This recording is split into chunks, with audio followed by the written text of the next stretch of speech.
Work immersion is a hands-on learning experience where students spend time in a real workplace to gain practical knowledge and skills related to their field of study. Through our work immersion at Municipal Architect's Office, we discovered the power of teamwork, learning how to collaborate effectively with my team to achieve project goals. Work immersion is important because it helps students apply what they learned in the classroom to real-life situations, making them better prepared for their future job.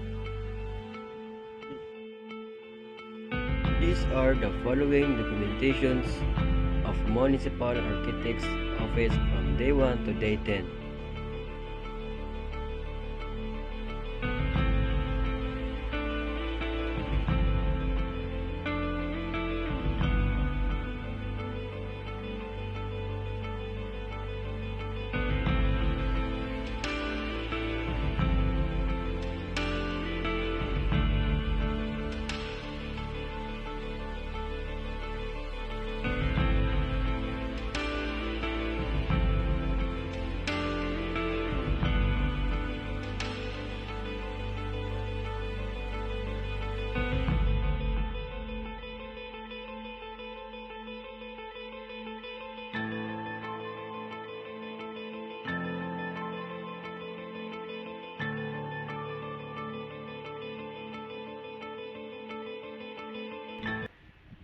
We are the work immersionists.